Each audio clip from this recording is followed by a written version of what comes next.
Kentucky in October looks like someone forgot to finish the painting.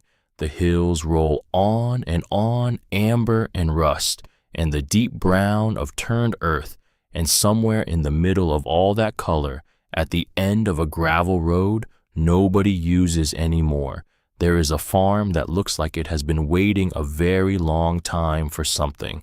Wide shot.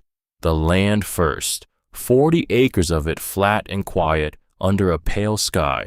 Then the farmhouse at the end of the driveway, 2 stories, paint gone, porch sagging on the left side like a man who has been standing too long, and behind it the barn, red once, gray now, a padlock on the door rusted solid.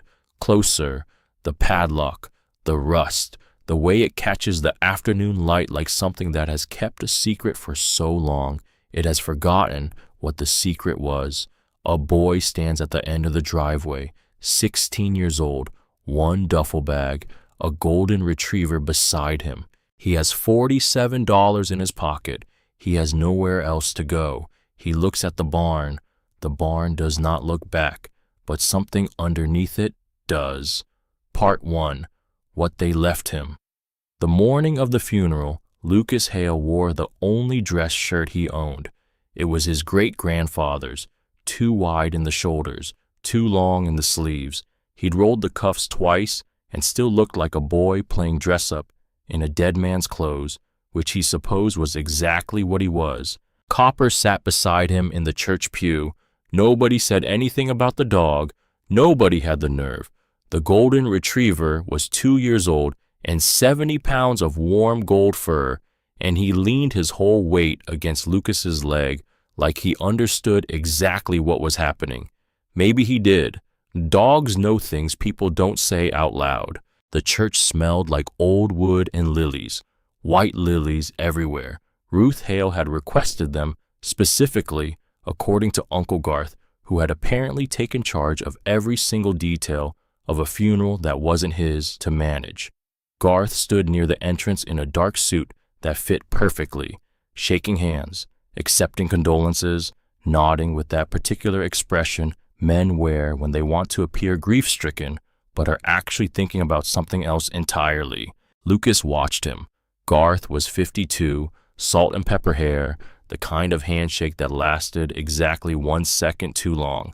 He ran a real estate consulting firm out of Lexington and drove a truck that cost more than most people's houses. He'd visited Ruth maybe 4 times in the last 2 years. 4 times. Lucas had been there every weekend. Copper pressed harder against his leg. Ruth Hale had been 79 years old. She'd raised 3 children on a Kentucky tobacco farm, outlived her husband Henry by 45 years, and spent the last decade of her life in a house full of too many rooms and not enough people. Diane had been her youngest. Diane, who used to drive Lucas the 3 hours from Columbus to Calder every Friday after school. Diane, who would sit on Ruth's porch and drink sweet tea and talk until the fireflies came out. Diane, who had died of a brain aneurysm on a Tuesday morning 3 years ago when Lucas was 13. No warning, no goodbye, just gone. After that, Lucas started making the drive himself. Bus to Lexington, pickup truck with Walt from the hardware store, sometimes hitchhiking the last stretch when he had to. Ruth never asked how he got there. She just opened the door and said, "You're late," and handed him whatever she'd been cooking. He'd been there the weekend before she died. She'd seemed fine, or not fine exactly, but present, sharp. She'd beaten him at gin rummy 4 times in a row and accused him of letting her win. He hadn't. She was just that good. 300 people came to the funeral. Lucas knew maybe 12 of them. Garth knew all 300, or acted like he did, moving through the crowd after the service like a man running for office. Patrice, Garth's younger sister, stood in a cluster of women near the refreshment table. She'd hugged Lucas once, briefly, and then moved away. She hadn't looked at him since. That felt like information. Lucas stood by the casket for a long time after most people had filtered out. Copper stood beside him. The funeral director hovered nearby with the professional patience of someone paid to wait. Ruth looked small. She'd always seemed large to him, big presence, big opinions, hands that were always doing something, shelling beans, folding laundry, pointing at him when she wanted to make a point, which was often. "You've got Henry's stubbornness," she'd told him once. "God help whoever has to love you." He'd asked her what that meant. She just smiled and changed the subject. He touched the edge of the casket, just for a second. Then he straightened up, smoothed the borrowed shirt, and walked out into the Kentucky afternoon. Copper fell into step beside him without being told. The family meeting was 3 days later. Garth called it, used those exact words, family meeting, like they were going to discuss Thanksgiving plans. Lucas drove himself. He'd had his license for 4 months, and the car was a 2009 Honda Civic that had belonged to Diane and smelled like her particular brand of hand lotion if he drove with the windows up. He usually drove with the windows up. He parked in Garth's driveway in Lexington, behind 2 cars he didn't recognize. Copper jumped out before he'd even set the brake, looked up at the house, looked back at Lucas. "You sure about this?" Lucas wasn't sure about anything, but he went inside. The dining room had been set up like a conference room. That was the first thing Lucas noticed. Folders on the table, a legal pad, Garth at the head, Patrice to his right. A man Lucas didn't know, introduced briefly as our estate attorney, Mr. Fowler, sat at the corner with an expression that suggested he'd had this particular meeting many times before. Lucas sat across from all of them. Copper lay down at his feet. Nobody offered them anything to drink. "Thanks for coming, Lucas," Garth said. He said it like Lucas had a choice, like he could have not come. "We need to talk about Grandma Ruth's estate, get everything sorted out properly." "Of course," Lucas said. He kept his voice even. He'd been practicing that. Garth opened a folder. Ruth had assets, obviously, the house here in Calder, the savings account, Frank's old truck, which is still in her name, the investment accounts she and Henry built up over the years. He paused. "And the farm." Lucas waited. "The farm out on County Road 7. Garth said it the way you'd say that broken chair we keep meaning to throw out. "The old property, Henry's place. It's been sitting empty for years. County sent letters about back taxes. There's outstanding debt of $11,000. The assessed value doesn't even cover what's owed." Patrice nodded slowly, like she'd rehearsed it. Garth spread the papers across the table. The house, the accounts, the truck. He explained each one with the calm efficiency of a man who'd already decided everything before anyone sat down. The house he'd had himself added to the deed 10 years ago. Estate planning, practical decision, his name, his responsibility. The accounts moved into a trust. For management purposes, he and Patrice as co-trustees. The truck, Patrice would take it. "You don't drive much, Lucas." "I drove here," Lucas said. Garth smiled, one of those smiles that didn't reach anything. "Right, but you're young. You'll have your own vehicle situation sorted out before long." Lucas looked at the table, at the papers spread across it, at the neat stacks representing everything Ruth Hale had spent 79 years building. "And the farm?" he asked. Another pause. Garth and Patrice exchanged the briefest look. "It's yours," Garth said, "if you want it." "There's nothing there," Patrice added quickly. "The house is in bad shape. There's no working water, the electric hasn't been connected in years, and the back taxes—" "You said it's mine," Lucas said. "Ruth left it to me." Garth spread his hands. It was the arrangement she'd expressed verbally before her passing. Given the outstanding debt and the condition of the property, we didn't see any need to contest it. Of course you didn't, because it was worthless, because they'd already taken everything else. Lucas sat very still. He thought about the house in Calder, where Ruth had lived, the kitchen where she'd made him biscuits from scratch every single visit, the porch where they'd sat and watched the thunderstorms roll in from the west, the bedroom where Diane had slept when she was a little girl. He thought about Garth's name on the deed. He thought about all of it. Then he said, "Okay." Garth blinked. "Okay, I'll take the farm." Nobody argued. Why would they? They had the house, the money, the truck, the accounts. They had everything that could be counted, appraised, transferred, and managed. The farm was $11,000 of debt attached to 40 acres of Kentucky clay and a barn that probably didn't have a roof anymore. It was a punchline. Let the kid have the punchline. Lucas drove back to Columbus that evening. He sat in the parking lot of a Walmart for 40 minutes before he could make himself go inside, bought 3 cans of soup, a box of crackers, a flashlight, extra batteries, a sleeping bag rated for 40 degrees. He stood in the camping aisle for a long time staring at the sleeping bags.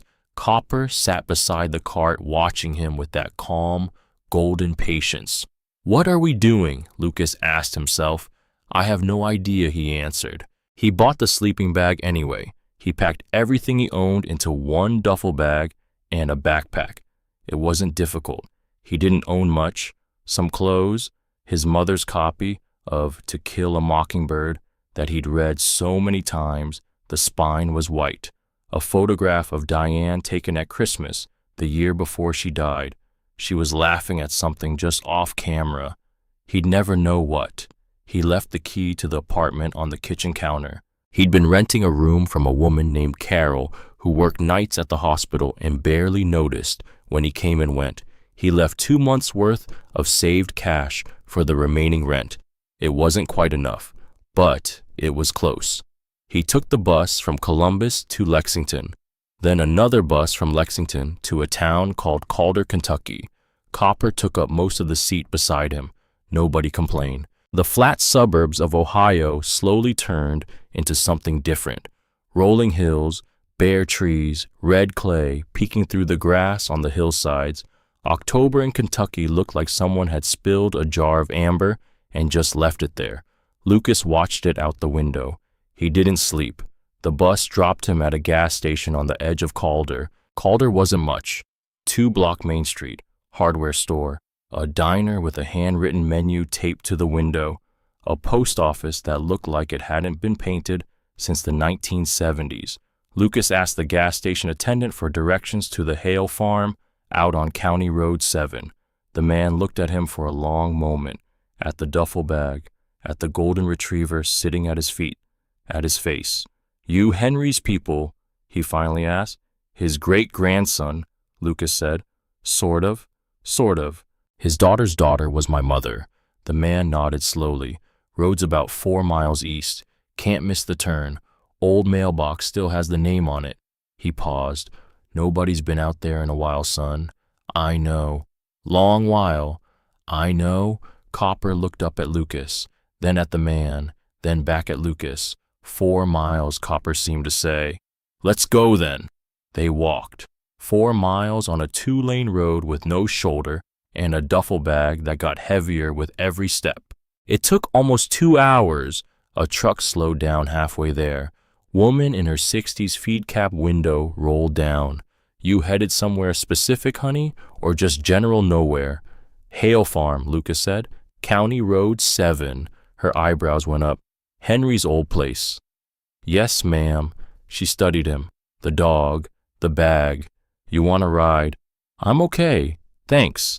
She drove on. Copper looked at Lucas. "We could have gotten a ride." "I know," Lucas said out loud. "I needed to walk." Copper accepted this without judgment. Dogs are good like that. He smelled the farm before he saw it. Or, not the farm exactly.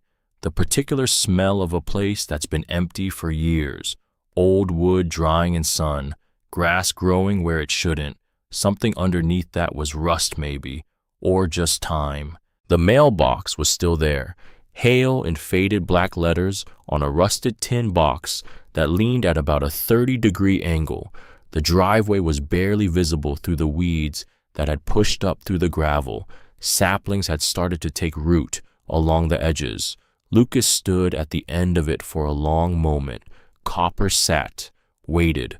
The farmhouse was at the end of the driveway, maybe 100 yards back. 2 stories, wood frame, paint peeled down to bare boards on most of the walls. One upstairs window was broken glass gone, just the frame left. The porch sagged badly on the left side where the supports had rotted through. Behind the house, the barn. It had been red once. Now it was the color of weathered bone. The roof had partially collapsed on the south end.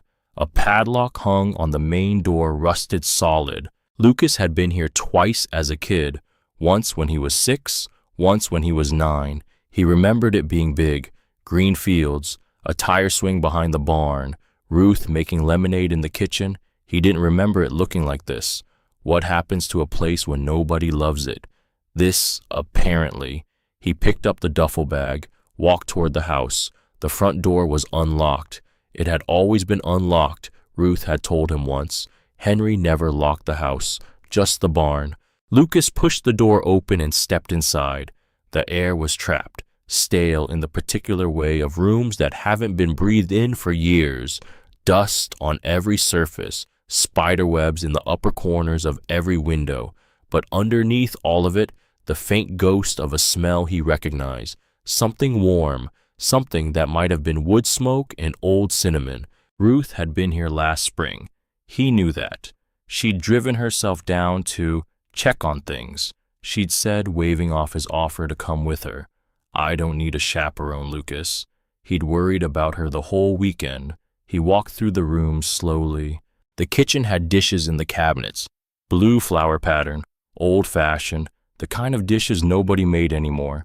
The living room had an armchair positioned near the window, angled, so whoever sat in it could see the barn.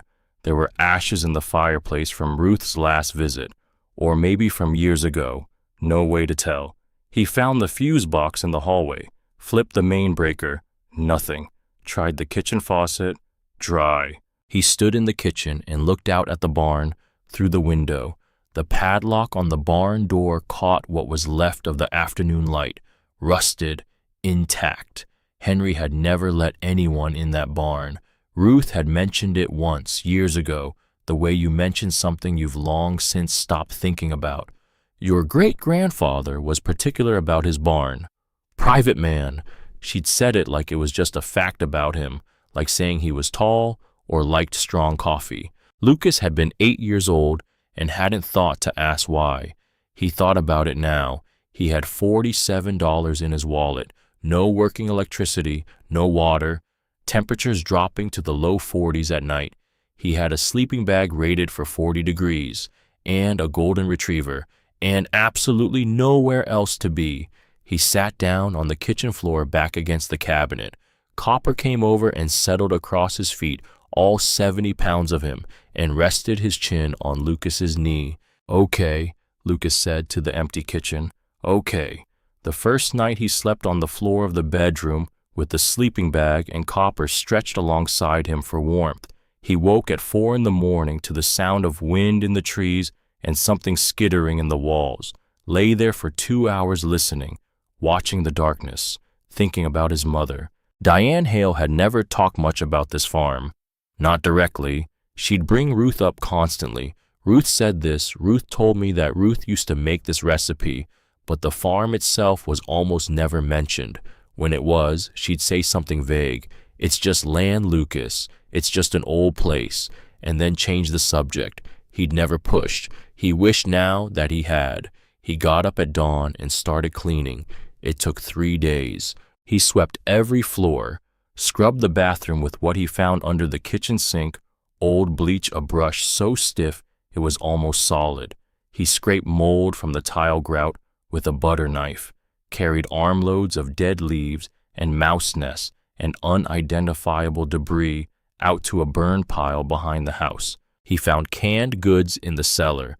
The old stuff went into a trash bag, but there were also mason jars on the lower shelves, vegetables preserved in brine, sealed tight labels in Ruth's handwriting, green beans, tomatoes, corn. He ate those. He found a gas stove that still worked once he figured out how to relight the pilot, cooked rice and beans the first evening with a can of tomatoes from the hardware store in town that he'd walked 4 miles to reach, ate at the kitchen table, looked out at the barn. On the second day, a neighbor came by. Truck pulling up, slow, window rolled down. Man about 70, white hair, Hands like a working man's hands, thick at the knuckles, steady, the kind of hands that had built things and fixed things for 50 years and knew the difference. "You living here?" the man asked. "Yes, sir." "Water's been shut off. You'll need to call the county to get it reconnected. Electric too, both going to need deposits." "How much? Couple hundred maybe?" Lucas had $47. The man looked at him for a moment. His eyes were gray and sharper than his weathered face suggested. He didn't ask any more questions, just nodded once like he'd made a decision about something and drove on. His name, Lucas would learn later, was Walt Briggs.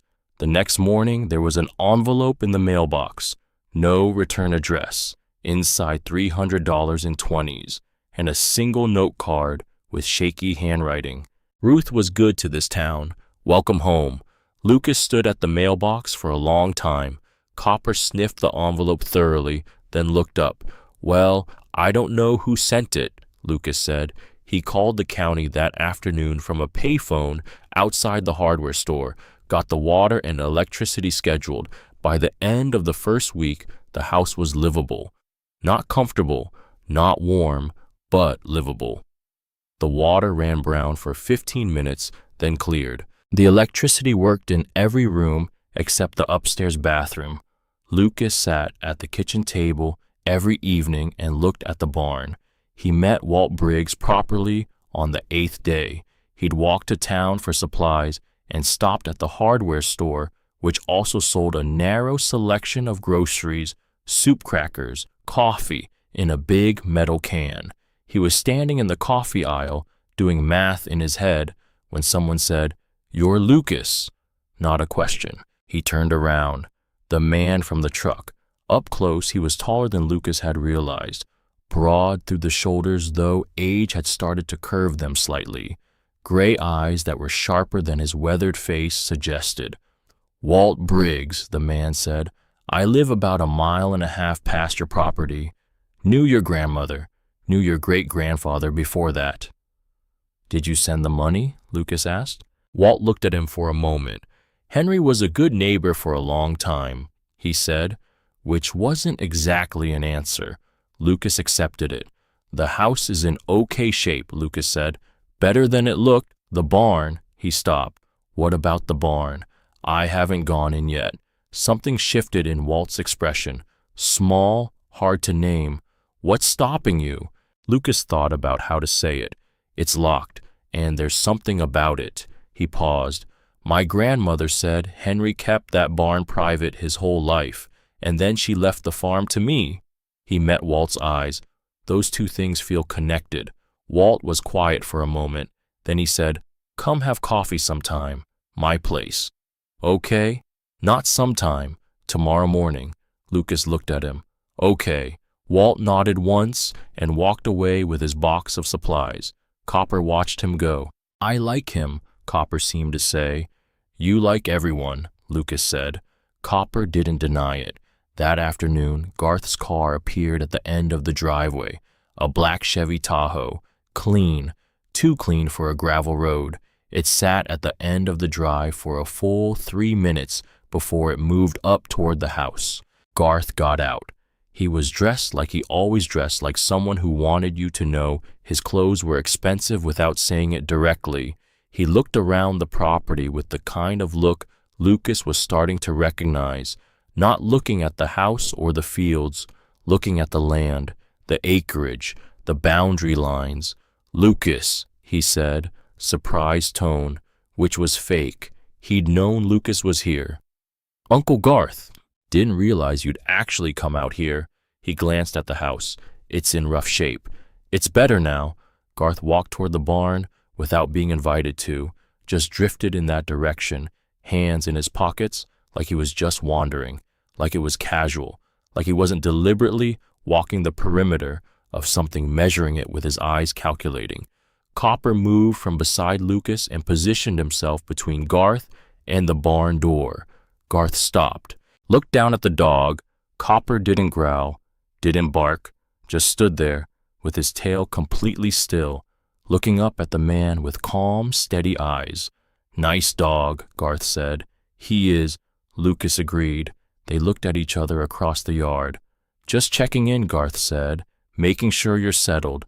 If the taxes become a problem, the offer stands to take the property back and handle the debt through the estate." "I'll handle the taxes." "Lucas, I'll handle the taxes," he said again. Garth looked at him for a moment with an expression that wasn't quite frustration and wasn't quite respect. Something between them, something unresolved. Then he got back in the Tahoe, drove away. Lucas watched until the car disappeared around the bend in County Road 7. Then he looked at Copper. Copper was still watching the road. That night, after dark, Lucas sat at the kitchen table with the single lamp he'd found in the bedroom and went through the drawers methodically.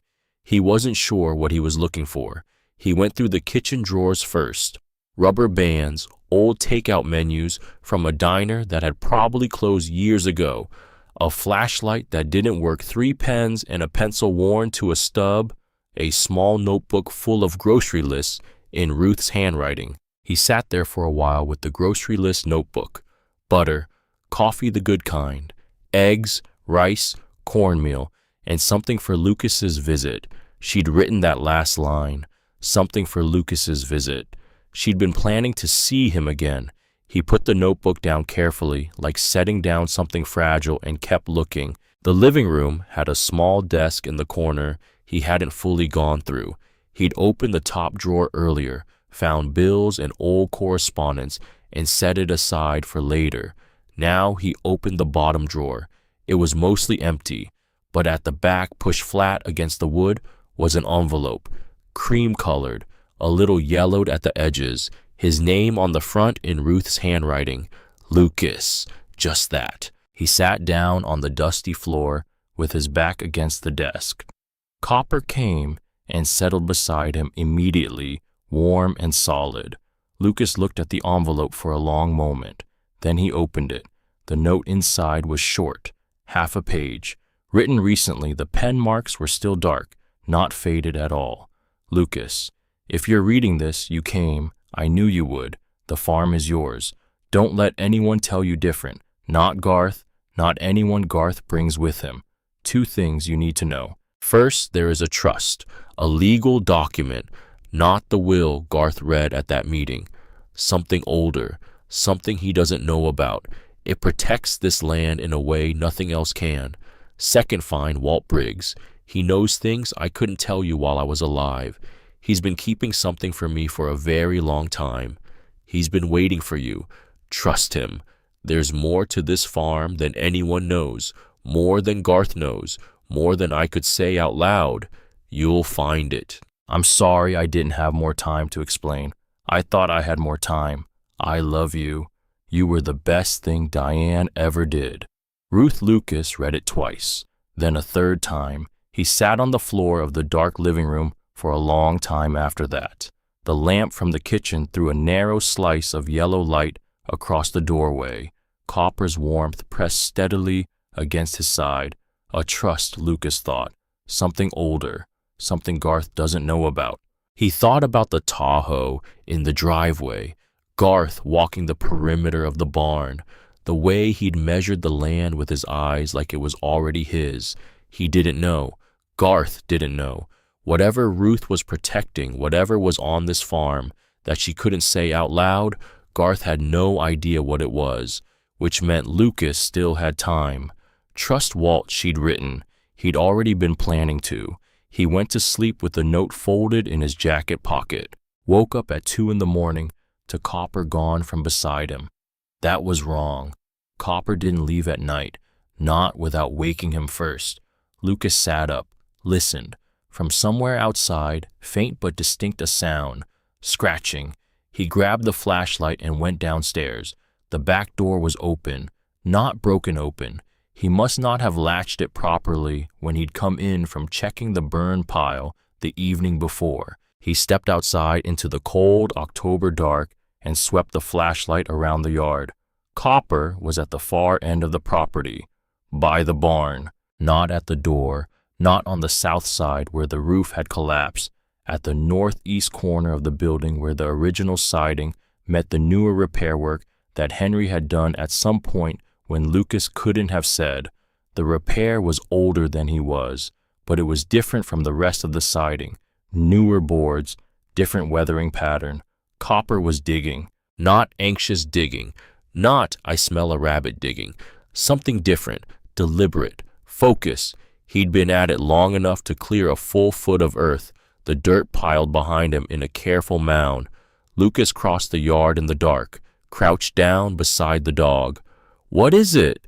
Copper didn't stop. 3 more pulls of his front paws. Then he sat back and looked down into the hole. Lucas brought the flashlight to the edge. Something metal, dull gray, an edge of something rectangular under the last few inches of loose soil. Lucas dug with his hands. The earth here was different from the surrounding ground, looser, like it had been turned before and then packed back down by someone who knew what they were doing. His fingers found the edges of the object. He pulled. A box. Military surplus tin, the kind made for ammunition storage. Hinged lid, about the size of a shoebox, sealed with decades of corrosion but not locked. Lucas sat back on his heels in the dark Kentucky night and held the box in both hands and did not open it immediately, because there are moments when you know, before the fact, before the evidence. You just know that whatever comes next is going to change the shape of everything that came before it. Copper pressed his nose gently against the edge of the box, then sat back, waiting. Lucas opened it. Inside a key, old-fashioned, heavy brass, the kind that hadn't been manufactured since before his mother was born. Cast iron teeth worn smooth at the tips from use. A piece of paper folded twice. A hand-drawn map of the farm, the house, the barn, the fence lines, the tree line at the back of the property, and in the northeast corner of the barn interior, where the wall met the floor, a small X marked in careful pencil. Below the X, a notation in small, precise handwriting. Northeast corner, 8 inches from wall, under the floor, and a small square of paper torn from a larger sheet. 4 numbers written in dark ink. The handwriting was Ruth's. Lucas stared at the 4 numbers in the beam of the flashlight. Copper sat beside him completely still. The barn stood 20 feet away. The rusted padlock hung on the main door, where it had been hanging since before Lucas was born. The October wind moved through the tall grass around them, and the bare branches of the tree line clicked softly in the dark. 4 numbers, a brass key, a map with an X. Lucas looked at the barn, then at the note still folded in his jacket pocket. There's more to this farm than anyone knows, and Walt Briggs 1.5 miles down the road, keeping something he'd been keeping for a very long time. He put everything carefully back in the tin box, closed the lid, stood up. "Tomorrow," he said to Copper. Copper stood up too, shook the dirt off his paws with great dignity, then trotted back toward the house like a dog who had completed an important task and was now ready for bed. They walked back into the house together. The barn stood behind them in the dark, waiting the way things wait when they've already been waiting for decades, and one more night means nothing at all. Lucas didn't sleep again until dawn, but he stopped being afraid somewhere around 3 in the morning, because fear and purpose can't occupy the same space for long, and somewhere between lying in the dark and watching the window lighten toward gray, purpose won. That was something. That was actually quite a lot. Part 2. What Henry buried and why Walt Briggs made coffee the old way. Percolator on a gas stove. No timer, no machine, just a man standing at a counter listening to the sound of water, finding its way through ground beans, knowing by the smell alone when it was ready. Lucas sat at the kitchen table and watched him do it. The house was small, clean in the way that bachelor houses get clean when the man living in them has been alone long enough to develop his own systems. Everything in its place. Tools hung on pegs by the back door in order of size. A row of seed catalogs on the windowsill, their spines faded from sun. A cast iron skillet on the stove that had probably been seasoned for 30 years. Walt set a mug in front of Lucas without asking how he took it. Lucas drank it black, because that's how it was poured, because some things you just accept. Copper had already made himself at home under the table, his chin resting on Walt's boot. Walt sat down across from him with his own mug, looked at Lucas for a long moment, the kind of looking that takes careful inventory without being rude about it. "You have Diane's eyes," he said, "but the way you hold your face still, like you're deciding what to show and what to keep, that's Henry." People keep saying that. Because it's true. Walt wrapped both hands around his mug. Henry was a man who showed you nothing he didn't intend to show you. Diane was the same way. Most people mistook it for coldness. He paused. "It wasn't." "I know," Lucas said. "Yeah." Walt looked at his coffee. "I think you do." Outside, the morning was gray and still. The fields between Walt's house and the Hale property were visible through the kitchen window. Lucas could just see the peak of the barn roof from here, just the top of it, the part that hadn't collapsed. "Ruth sent me to you," Lucas said. "I know. She left me a note, said you've been keeping something."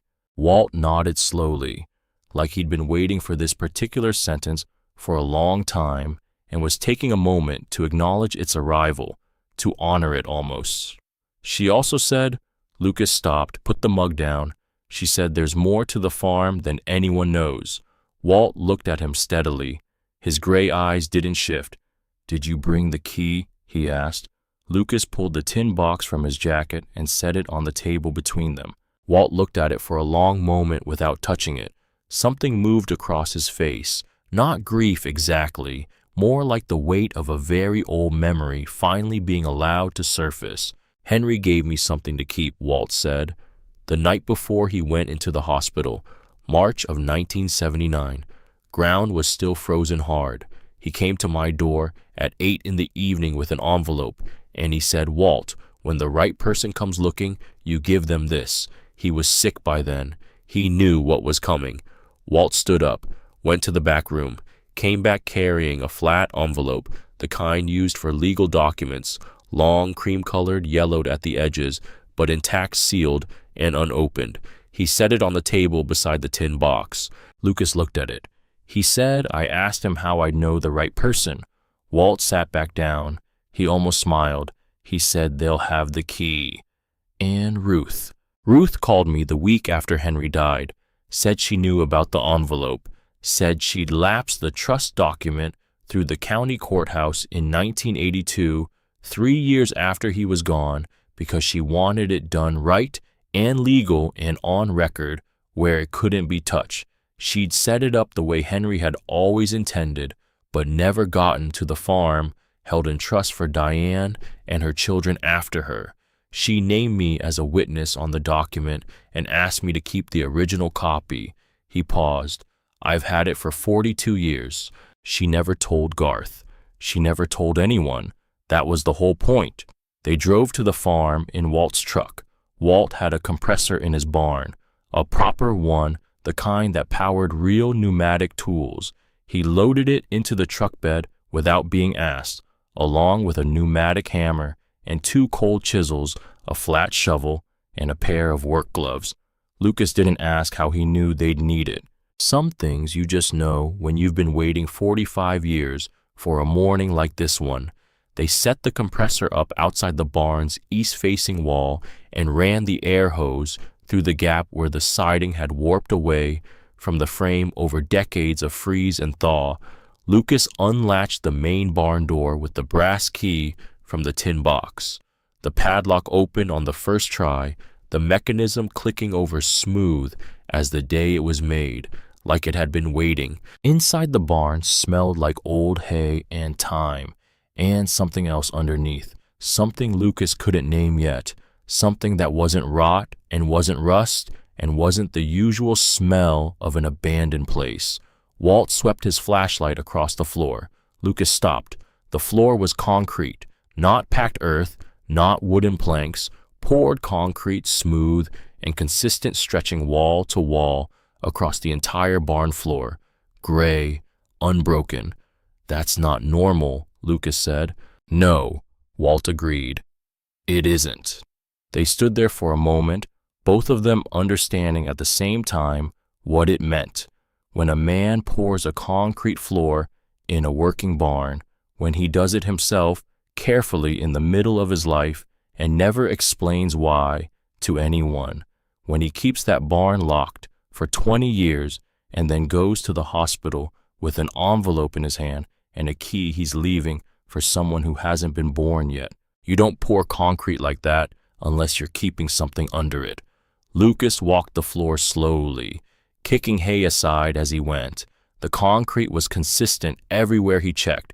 Same age, same color, same texture, except the northeast corner, where Copper had dug the night before. He crouched down, knocked with his knuckles. The sound that came back was different from everywhere else he'd knocked. Not solid, not the deep thud of thick concrete over packed clay. Hollow. He knocked again. Walt crouched beside him. There's a space under here, Walt said. Not a question. That's what the map shows. Lucas unfolded the hand-drawn paper from the tin box and laid it on the concrete. X is right here. These numbers. He handed Walt the small square of paper with the 4 digits. Walt looked at it for a long moment, then at Lucas. Let's get to work, he said. The pneumatic hammer was loud enough to rattle the old tools on their wall hooks and shake dust from the rafters above. Walt worked the northeast corner methodically. Short, controlled bursts. Concrete crumbled in chunks and pale dust. Lucas cleared the debris with the flat shovel, dragging it back toward the barn door in steady loads, working without talking, falling into the rhythm of it. They worked for 40 minutes. Then the chisel hit something different, a sound that wasn't concrete, metallic, sharp and resonant, ringing clear above the hammer's roar. Walt cut the compressor. The silence that followed was enormous, like the barn itself had been holding its breath. They both knelt in the dust. Walt brushed broken concrete away with his hands. Lucas pulled his flashlight and aimed it at the cleared area. Steel. Dull gray surface pitted with age but solid underneath, a 1/4 inch thick at least, set into a steel frame that had been bolted to a concrete foundation below the barn floor level.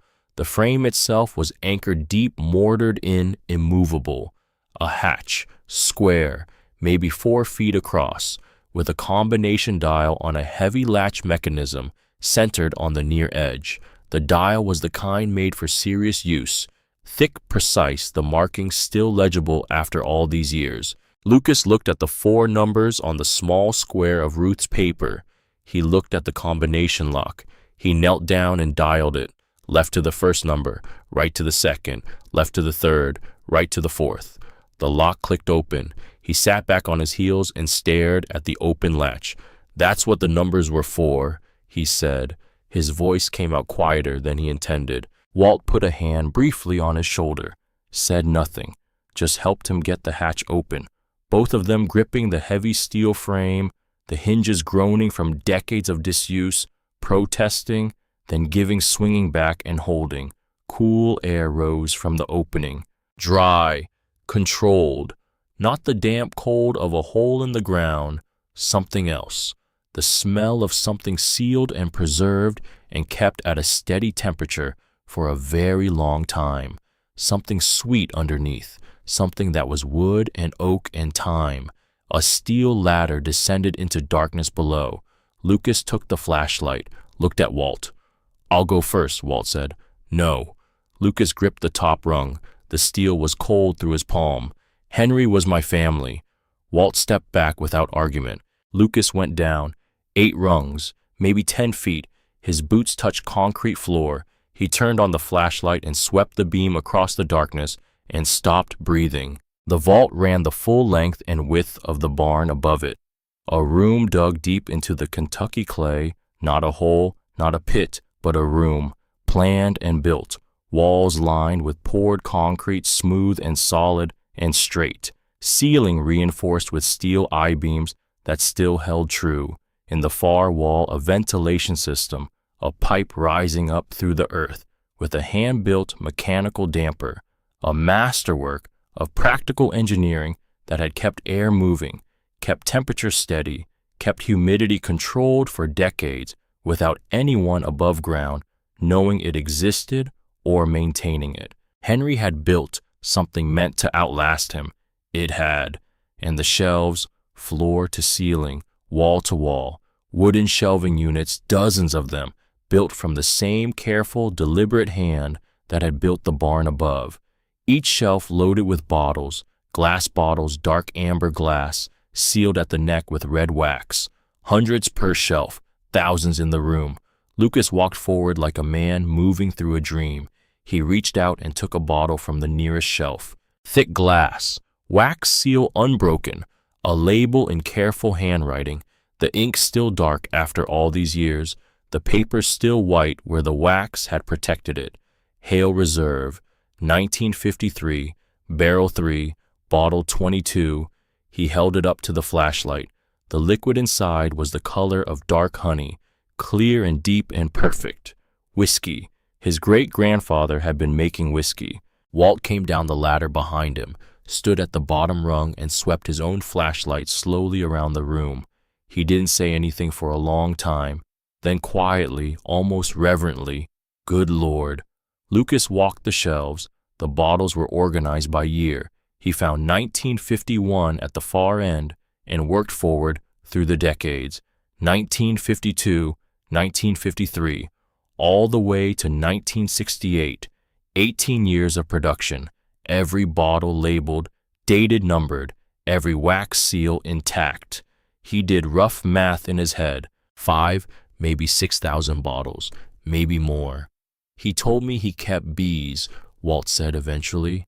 His voice was low like they were in a church, and he was respecting the space. Whenever I asked what he did out here in the evenings, he said he was tending his bees, looking after the hives. Did you believe him? I did not believe him. Walt paused, a beat. He had honey every spring.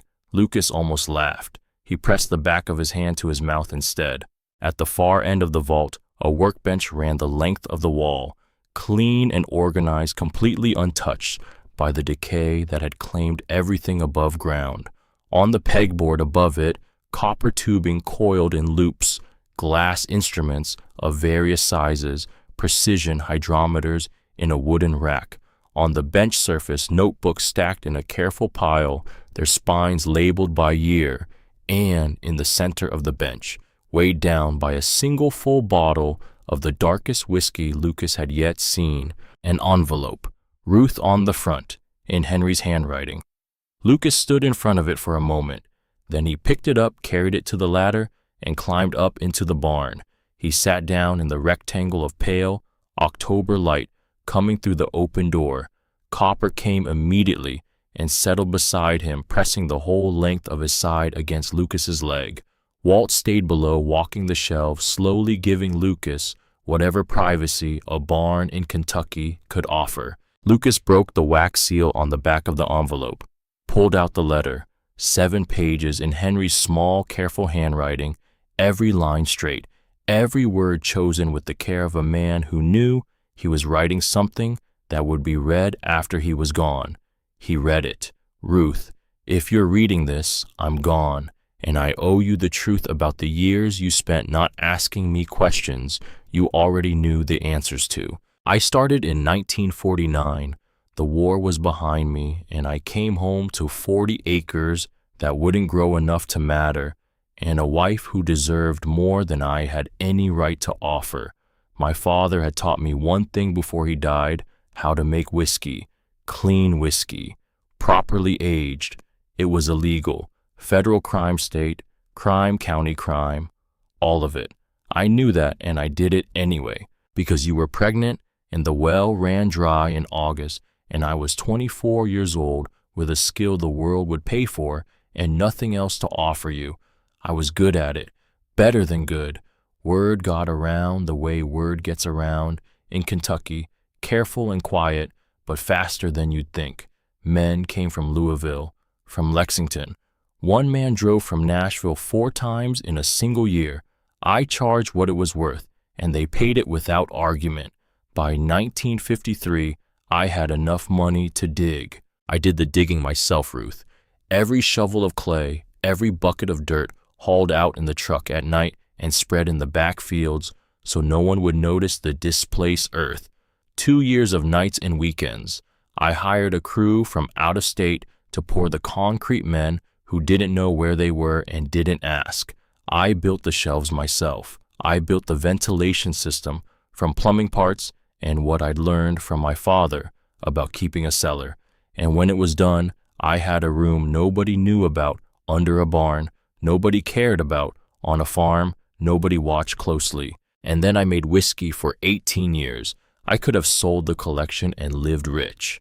I chose not to, because in 1967, a man I trusted tried to take everything from me. His name doesn't matter now. He was my partner in distribution and my friend, or I believed he was. He got greedy, wanted more than his share. When I refused, he came to the farm one night with 2 other men. He intended to take the inventory and the land both. I did what I had to do to protect this family. I won't put the details in writing. You don't need them, and I don't want them to exist on paper. But that was the last night I ever ran the still. I sealed the vault. I poured new concrete over the hatch and smoothed it level with the surrounding floor. I put the key in the tin box and buried it at the northeast corner where the map would find it and nobody else would. And I never went down those stairs again. I kept the barn locked because the lock was the only thing between what I'd built and the world that would take it if it knew.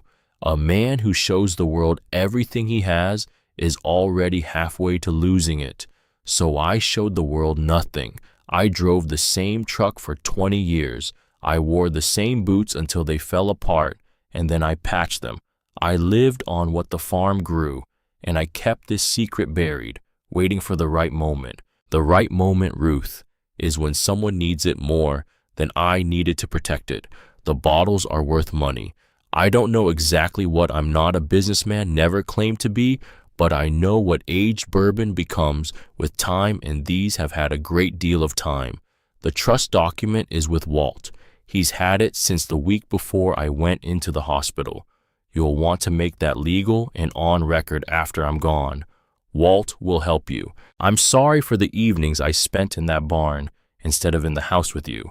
I was building something for this family. I just couldn't say what it was. I loved you every day of my life, even the days I didn't know how to show it. Henry.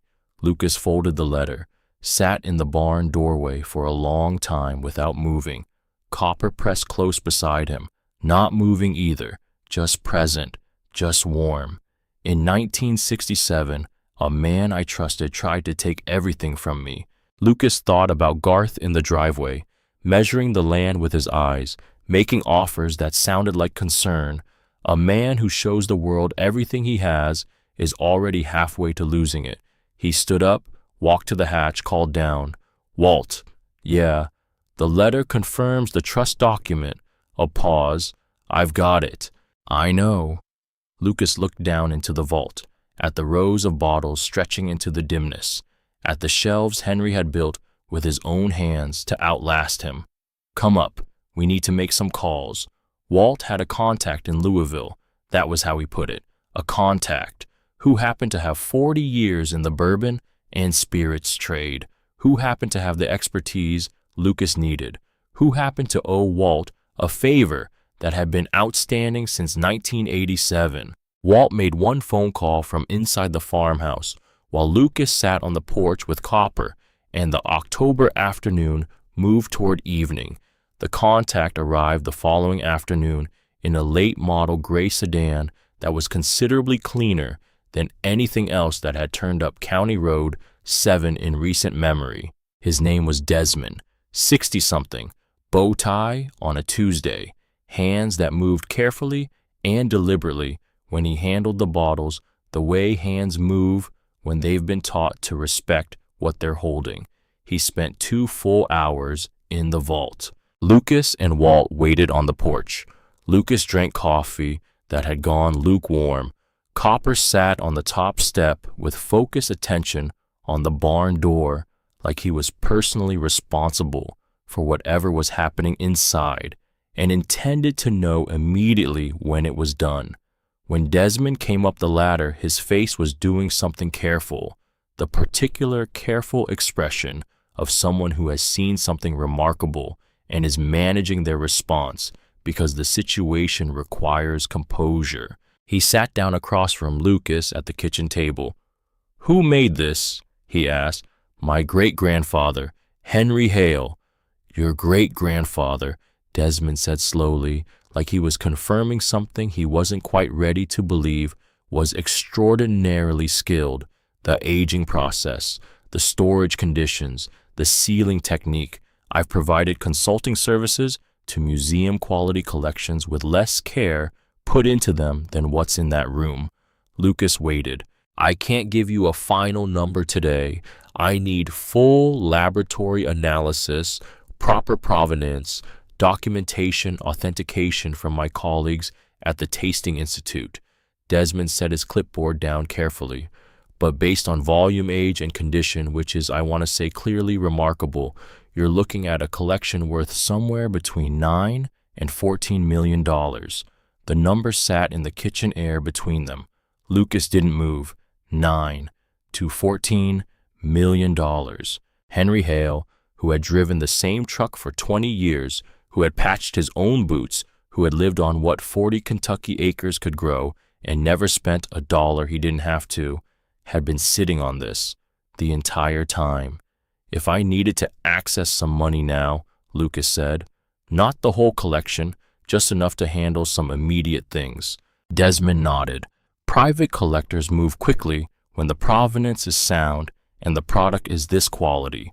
For an initial sale, 30 bottles from the 1951 vintage, the oldest in the collection properly arranged through my office, you'd see somewhere between $40,000 and $60,000 within 2 weeks, possibly faster." Lucas thought about $11,000 in back taxes, about a barn roof that wouldn't survive another winter without reinforcement, about a truck he didn't own yet, about what it cost to fight a legal battle against a man who had a Lexington attorney on retainer. "Do it," he said. Desmond looked at him, a 16-year-old in a flannel shirt sitting at a farmhouse table. "You're certain?" "Yes, and I need this kept completely quiet. Nothing public. Signed confidentiality agreements before anyone sees a bottle." Desmond looked at Walt. Walt nodded once, the nod of a man who had been keeping confidences for 45 years and was good at it. "Discretion," Desmond said, "is the oldest and most important part of this business." That evening, Lucas sat alone at the kitchen table with Henry's letter spread flat in front of him. He'd read it 3 times now. He kept returning to one section. Page 4, the part that wasn't about whiskey or money or the violence of that 1967 night. Diane found the hatch in 1990. She was 19. She'd come down to help me clear the barn after a late spring storm brought part of the south side roof down, and she was moving hay back from the northeast corner when she saw the concrete outline where the newer pour met the original floor. She didn't say anything at first. She just crouched down and looked at it for a long time, and then she looked at me, and I told her everything. She was the only person I ever told Ruth, the only one besides you. She cried a little at first, then she got quiet, very quiet. That was always Diane's way. She'd let the feeling through fast and then get still while she thought about what it meant. She said, "I understand why you did it, and I understand why you have to keep it hidden, and I won't say a word to anyone." She never did. In 2009, when Garth started making noise about selling the property, said it was too expensive to maintain, said the land wasn't earning anything, said it made more sense to liquidate and split the proceeds, Diane was the one who stopped it. She drove down from Columbus on a Saturday, sat on this porch, and said, "We cannot sell this farm." I asked her why. She said, "Because what's underneath it belongs to this family, and I won't let it go to strangers while I'm alive to say otherwise." She didn't explain more than that. She didn't have to. And She never breathed a word to Garth about what was under the barn floor. She just stood between this land and the people who wanted to sell it, and she held that line. I don't know what would have happened to this place without her, Ruth. She was the best of us. I hope her boy knows that. Lucas pushed the letter away, stood up, walked out the back door without getting his jacket. Copper came without being called, materializing from somewhere in the house and falling into step beside him as naturally as breathing. They went to the back field, the one that sloped gently toward the tree line at the far edge of the property. Lucas sat down in the cold grass and Copper climbed into his lap, all of him, all 70 pounds, and pressed his head up under Lucas's chin. His mother had known. 19 years old, she'd found the hatch and understood what it meant and kept that secret for 30 years. And then she'd used the knowledge of what was under the barn floor to hold the line when Garth wanted to sell. She'd stood between Henry's life's work and the wrong outcome, and she'd never said a word about it to Lucas. Not once. Not even in those last months when they'd had time, and she'd known she was sick, and they'd talked about so many things. She'd kept it to the end. I hope her boy knows that. He hadn't known. He knew now. He stayed in the field until the sky turned orange at the edges and the first stars appeared in the east. Copper didn't move, just breathed, just stayed. After a while, Copper lifted his head and looked at him with those calm golden eyes. You all right? Lucas took a slow breath. Let it out. Yeah, he said. I think I am. He wasn't entirely sure that was true yet, but it was true enough to stand on. 3 days later, the legal papers arrived. He'd seen it coming. You don't spend 10 days on a property your uncle has already mentally sold to a development company without eventually expecting the paperwork to follow. But knowing it was coming and holding the envelope in your hands at the mailbox in the cold morning air were two different things.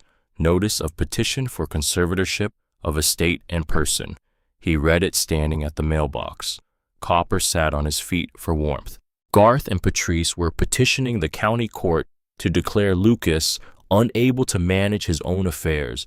They cited his age, his minor status, his sudden relocation without parental supervision to an isolated and deteriorating rural property, his apparent lack of verified income or support structure, and his vulnerability to exploitation or manipulation by unknown third parties who might be taking advantage of a grieving teenager. They were asking the court to appoint Garth as conservator, which would give Garth legal control over Lucas's personal assets, which, if they discovered what was in the vault, would give Garth control over everything. Lucas folded the papers, walked back to the house, sat at the kitchen table for exactly 4 minutes, then stood up, got his jacket, called Copper, and drove to town. Nora Ashby's law office was above the dry goods store on Calder's Main Street. Narrow staircase with a railing that wobbled, door with old frosted glass that said N, Ashby Attorney at Law, in faded gold lettering, a small waiting area that smelled like old carpet and fresh coffee.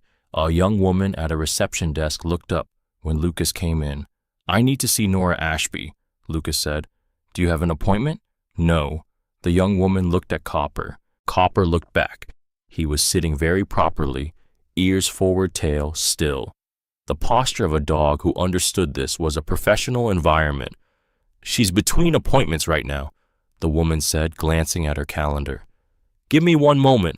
Nora Ashby was 34 years old and had been back in Calder for 18 months. She'd spent a decade at a Louisville firm before coming back to her mother's town to open a solo practice. Her desk was piled with open folders. Her coffee mug said World's Okayest Attorney in letters that were already fading. She'd bought it herself, half ironically, half not. Lucas sat across from her desk and placed the tin box on the surface between them. Then the petition papers. Then Ruth's note. Nora read the note first, then the petition. She didn't react while she was reading. No sounds, no shifts in expression, just reading with careful attention. When she finished, she set the papers down and looked at him across the desk. "How old are you?" 16. "And you've been living at the Hale farm alone since October." "With my dog." Nora looked at Copper, who had settled on the floor beside Lucas's chair with his chin on his front paws. "Tell me everything," she said. So Lucas did. He told her about Ruth's letter, about Walt and the envelope Henry had left him before dying, about the vault beneath the barn floor and what was inside it, about Henry's letter and what it said about Diane, about the trust document Ruth had filed at the county courthouse in 1982 with Walt as witness that Garth apparently didn't know existed. He told her about Desmond and the preliminary valuation. He told her about Garth's visits to the farm, the way the man walked the perimeter measuring things with his eyes, the truck that had sat at the end of the driveway for 3 minutes before driving up. Nora listened without interrupting, without writing notes, just listening. When he finished, she sat back and looked at the ceiling for a moment. "The conservatorship petition," she said finally, "it's weak, structurally weak. No medical evidence, no psychiatric evaluation, no statement from any treating physician or mental health professional. They've cited your age and the fact that you relocated to a rural property. That's the entire case. Will a judge hear it? A judge is required to hear it. That's how conservatorship law works. The petition gets a hearing regardless of its merits." She leaned forward. "But the burden of proof is entirely on them, and they don't have proof. They have worry." She paused. "Here's what I need from you. The trust document from Walt. That's first, and that changes everything. Then I need documentation that you're functioning competently. School records, a statement from your doctor, any medical professional who's known you. Bank statements, receipts, anything showing you're making decisions and managing money responsibly." She stopped. "You said you already paid the back taxes." "Last week, after the first preliminary sale." Nora went still. "You sold some of the collection already." 30 bottles of the 1951 vintage. Through Desmond, it covered the taxes and the first round of repairs. And you have documentation. Every receipt.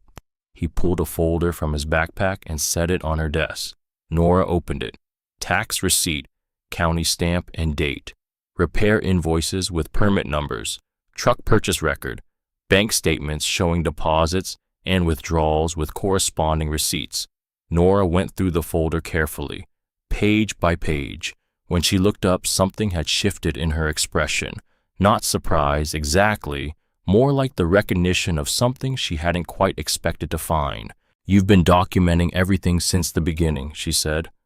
"My mother was an accountant," Lucas said. "She kept a receipt for everything, every single purchase, every transaction, every bill, binders of them organized by month and year." He paused. "I guess it stuck." Nora closed the folder, slid it back across the desk toward him. "Lucas," she said, "I think we're going to be fine, but I want you to keep doing exactly what you've been doing. Document everything, every decision, every transaction. We're going to build a case that speaks for itself." He drove back to the farm as the afternoon light faded, parked, sat in the truck for a moment. Copper pawed at his arm from the passenger seat. "I know," Lucas said. "I'm going." He got out, went inside, and built a fire in the living room fireplace for the first time since he'd arrived, the chimney drawing well once he got it going, warmth spreading through the ground floor of the house as the evening came on. He sat at the kitchen table and looked out at the barn. He wasn't scared. That surprised him when he checked. He'd expected scared. What he felt instead was something closer to settled, like the ground under him had stopped moving. His great-grandfather had dug that room with a shovel and built it to last 100 years. His mother had found it at 19 and guarded it for 30 years without telling a soul. His grandmother had encoded the way in and waited for the right person to find it. And now he was here, which meant something. He was going to find out exactly what. That night around midnight, Copper woke him. Not a bark. a low sound in the back of his throat that meant something was wrong without making noise about it, the sound of a dog who understood that silence mattered. Lucas was up and moving before he was fully awake. He went to the window first, looked out at the yard, the barn, a light, small and moving. Inside, not possible. He'd relocked the padlock after they'd finished with the compressor. He'd checked it himself. He grabbed the flashlight, went out the back door quiet, circling wide through the tall grass, approaching the barn from the south side rather than straight across the yard. The main barn door was open, not broken open. The padlock hasp was released, the shackle hanging free. Someone who had a key, or someone who had brought bolt cutters and replaced the padlock afterward with something similar. Someone who had prepared. Lucas came around to the doorway and looked in. A figure inside, moving quickly, head down, their own flashlight, sweeping systematically across the concrete floor. They were looking for something.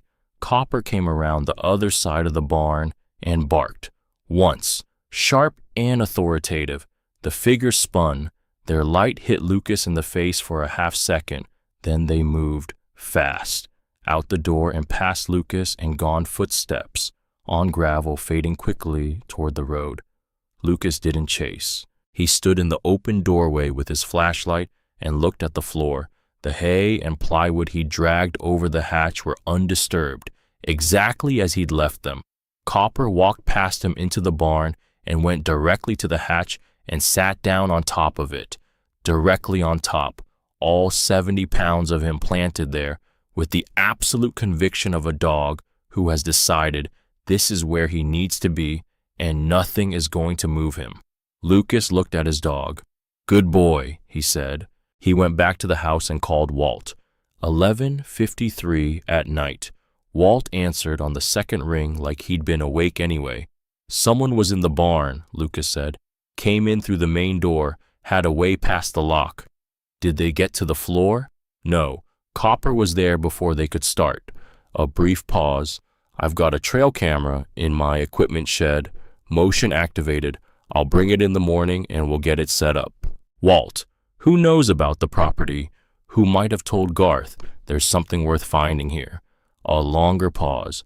"Garth came by my place 2 days ago, asking questions about the farm, about Henry, about what I might remember from the old days." Lucas was quiet. "What did you tell him?" "I told him I was an old man with a bad memory who kept to himself. A beat. He didn't believe me, but he couldn't prove otherwise." "No," Lucas said. "He wouldn't be able to." He hung up. Stood in the dark kitchen. Garth knew there was something. Not what it was. If he'd known what was under that floor, he'd have come with more than one person and a flashlight and a quietly picked lock. But he knew enough to send someone looking, which meant the timeline for the hearing mattered more than Lucas had realized. He sat down at the table and pulled out his notebook, started writing. Every receipt, every conversation, every date and decision put down in order from the beginning, documented from memory as precisely as he could make it, because his mother had taught him that a clear paper trail was the only thing that stood between you and the people who wanted to tell a different story about what belonged to you. He wrote until 2 a.m. Copper slept across his feet the whole time, heavy and warm. Outside, the Kentucky night was cold and still. The vault held. The bottles waited. And somewhere between Calder and Lexington, Garth Hale was doing his own calculating, his own planning, his own preparation for a hearing he believed he was going to win. He was wrong about that, but he didn't know it yet. And Lucas, 16 years old, at a kitchen table in a farmhouse his great-grandfather had built, was making sure that when the time came, the paperwork would tell the whole true story, whether anyone wanted it to or not. He had Henry's hands for this work, patient, careful, stronger than they looked. His mother had told him that when he was 12 years old, watching him repair a cabinet shelf that had come loose. "You have your great-grandfather's hands, Lucas, careful and patient and stronger than they look." He hadn't understood what she meant then. He did now. Part 3. What belongs to him? The trust document was 42 years old. Nora spread it across her desk on a Tuesday morning 3 weeks before the hearing and read it twice without saying a word. Then she read it a third time, slowly, looking for a crack, a flaw, anything that could be challenged. There wasn't one. Ruth Hale signing alone in 1982, 3 years after Henry had gone with Walt Briggs as the sole witness. She'd gone to a lawyer in a neighboring county, not Calder, somewhere no one would connect it to the Hale family or the farm, and she'd done it right. The farm, the land, all structures on the property, all contents within the boundary lines held in irrevocable trust for Diane Hale and her direct descendants. Irrevocable, which was a word that meant precisely what it sounded like. Cannot be revoked, cannot be amended by anyone, cannot be transferred or sold or encumbered without a court order that would require extraordinary circumstances to obtain, cannot be touched by anyone who wasn't Diane, or since Diane was gone, by anyone who wasn't the person sitting across from Nora's desk right now, right?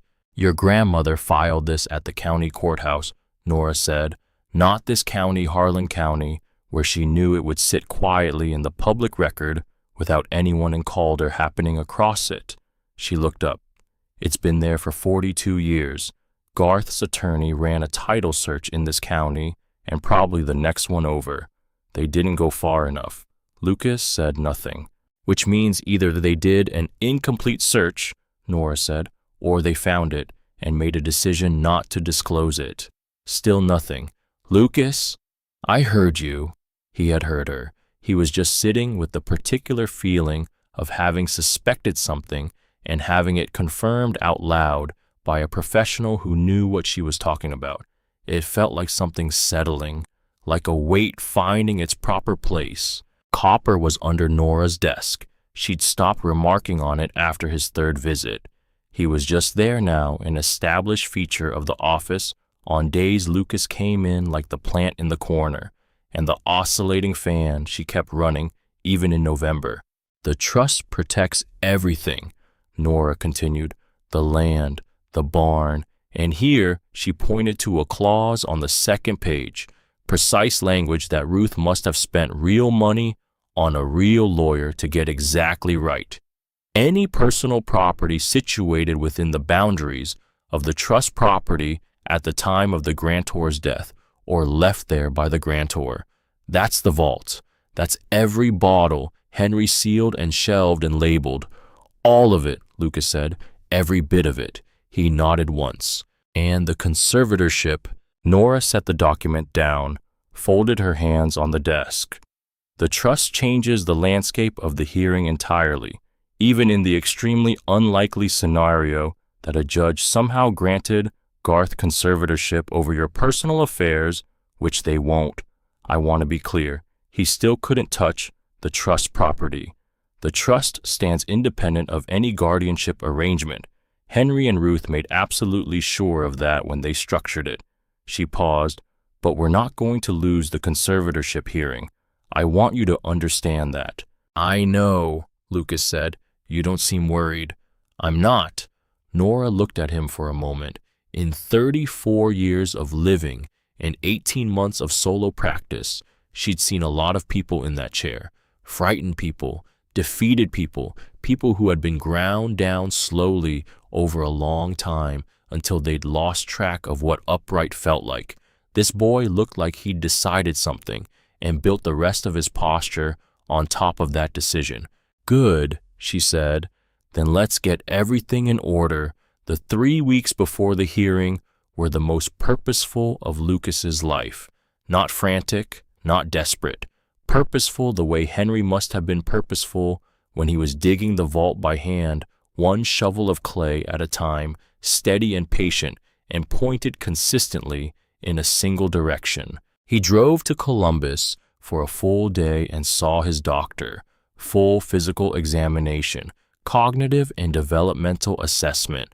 Dr. Patricia Mercer had been his physician since he was 7 years old, and she wrote a statement that was 4 detailed paragraphs and said in the measured professional language that carried weight in courtrooms that Lucas Hale was among the most functionally independent and cognitively capable adolescents she had encountered in 30 years of practice. He obtained his school records, straight A's through 10th grade, maintained without interruption, 3 letters from teachers who had worked with him over multiple years.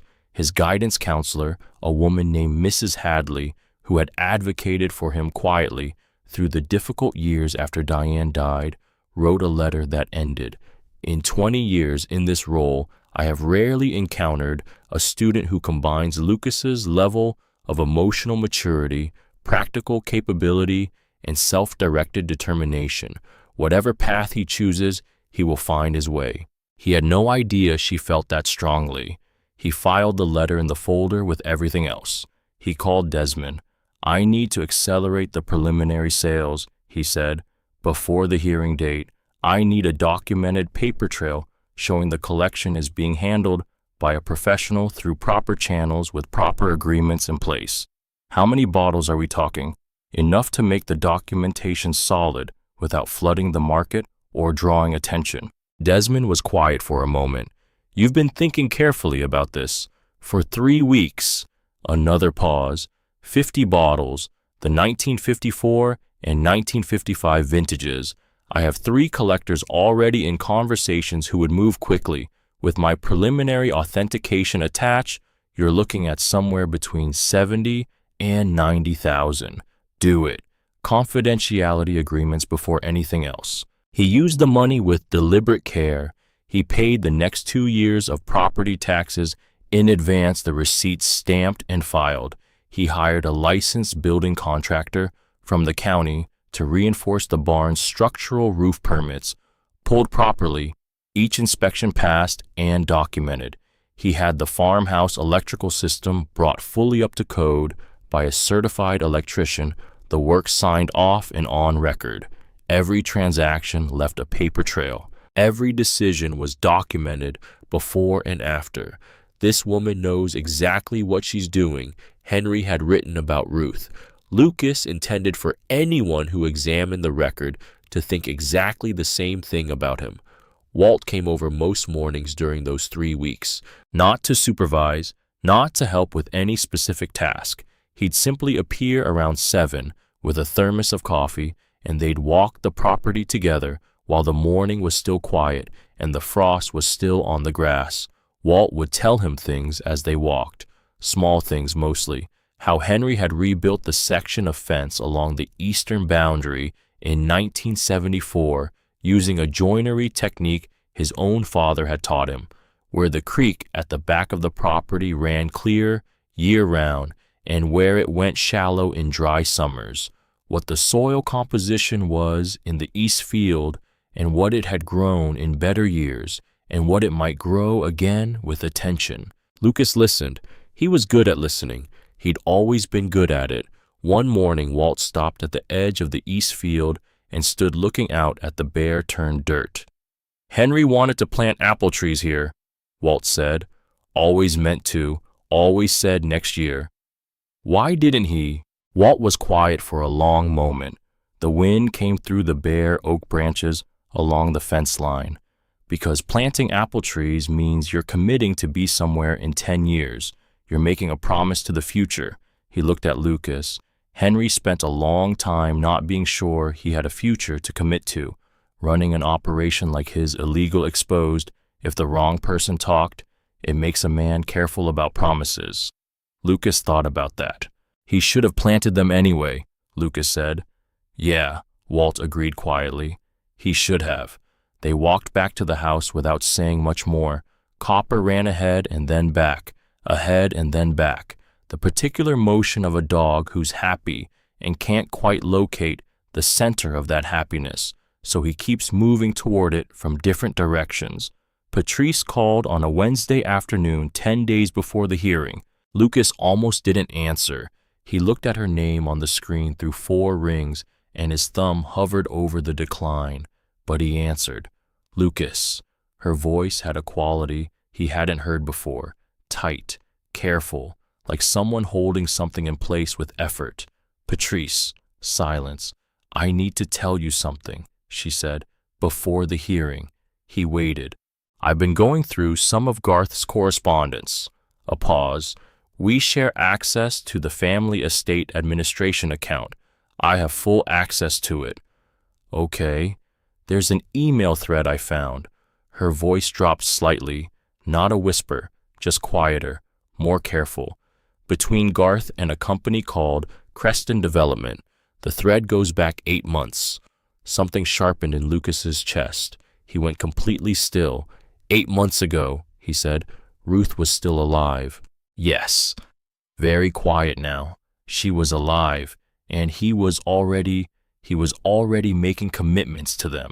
The acreage, the survey maps, the projected timeline for transfer. He sent them the official survey maps, Lucas.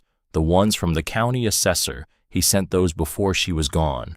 The kitchen was very quiet. Copper looked up from his spot by the door. There's one email, Patrice said, sent 6 weeks before Ruth died.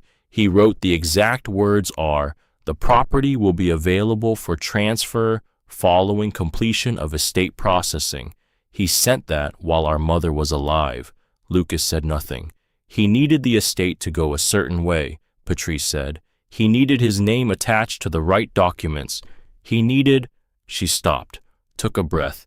He needed you not to have any legal claim to that property. I understand what he needed, Lucas said. A silence, longer than the ones before it. I knew something was wrong, Patrice said. I knew it from the meeting at his house when we sat across from you at that table.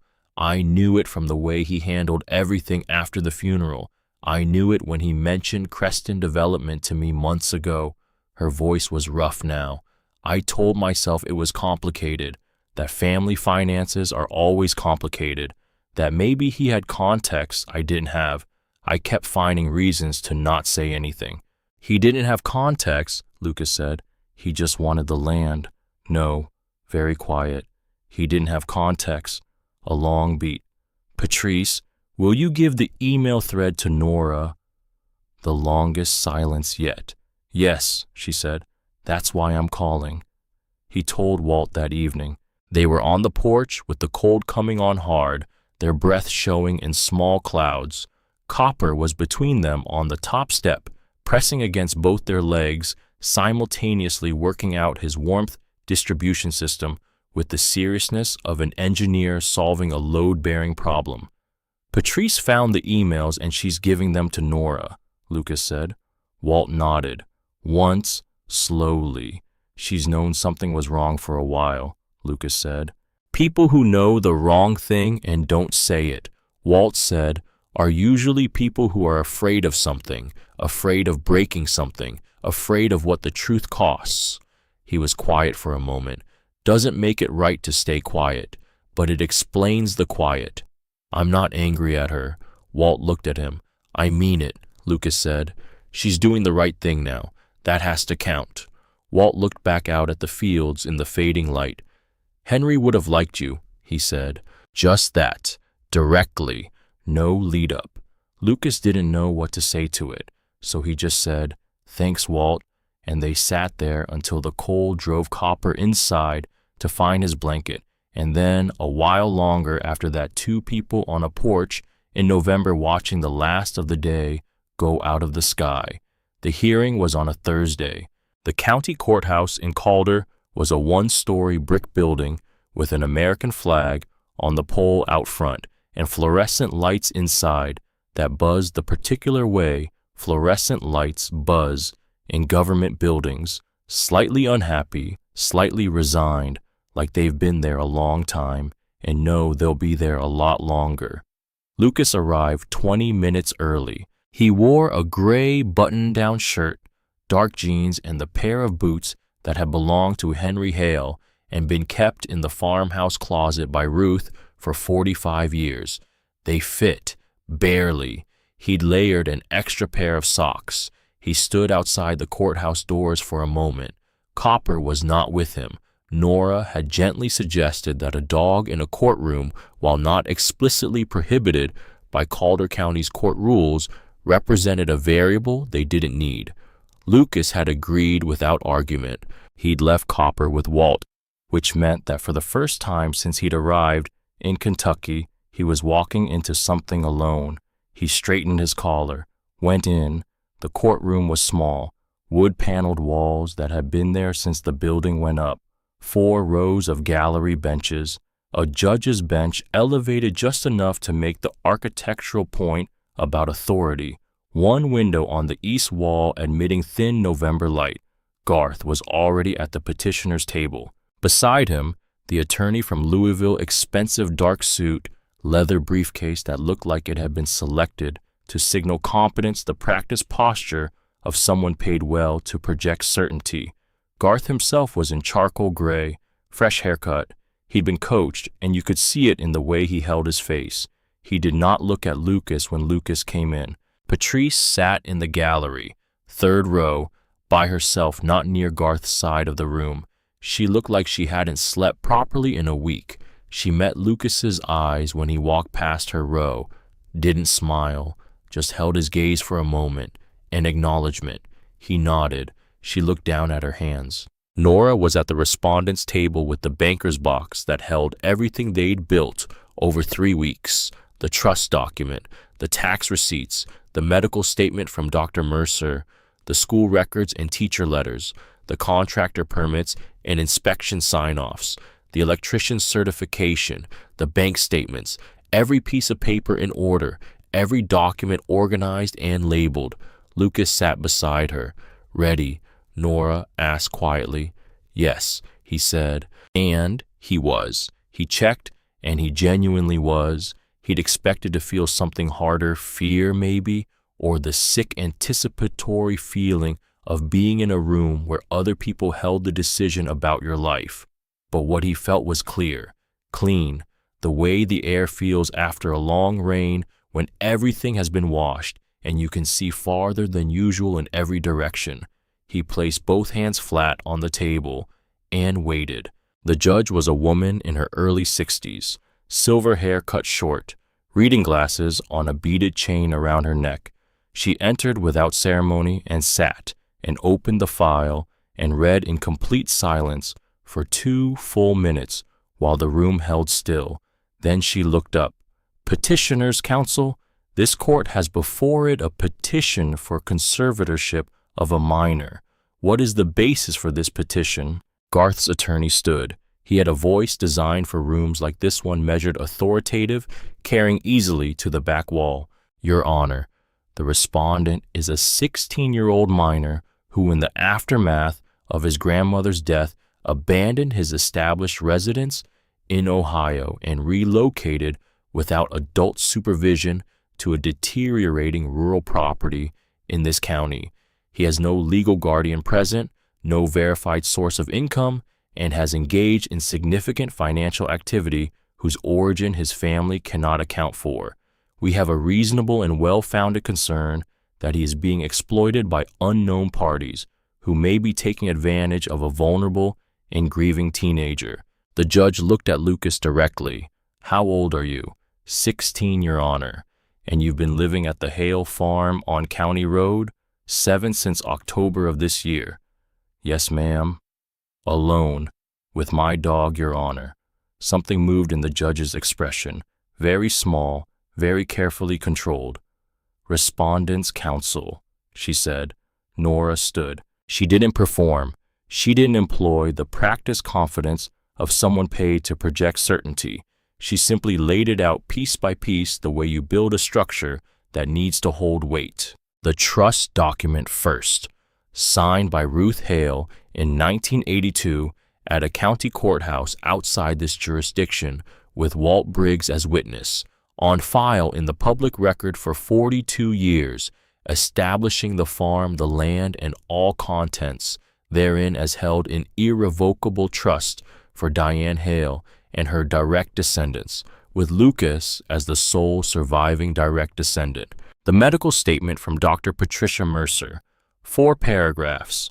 Professional language that translated to this young man is cognitively sound, emotionally capable, and fully competent to make his own decisions. The school records, the teacher letters, the guidance counselor's statement, Then the financial documentation. The tax receipts paid in full plus 2 years in advance. The contractor invoice for the barn roof with permit numbers and inspection certifications attached. The electrician's certification on the farmhouse electrical system. The bank statements showing deposits, expenditures, and a consistent positive balance. The respondent, Nora said, has resolved $11,000 in outstanding property taxes. He has brought the farmhouse electrical system into full compliance with county code. He has reinforced the structural integrity of the main barn with properly permitted and inspected work. He has purchased a vehicle, opened and maintained a bank account in good standing, and enrolled in a county-approved online education program through which he continues to maintain his academic record. She paused to let that settle. Every single transaction is documented. Every decision has a paper trail. The petitioner has offered no medical testimony, no psychiatric evaluation, no statement from any treating professional of any kind. They have offered the respondent's age and the fact of his relocation to a rural property he legally owns. Another pause. That is not a conservatorship case. That is a 16-year-old managing an inherited estate more carefully and competently than most adults manage their own affairs. Garth's attorney tried. The source of the respondent's funds remains unexplained, Your Honor. He arrived in Kentucky with minimal resources, and the financial activity since then is inconsistent with any legitimate explanation available to the petitioners.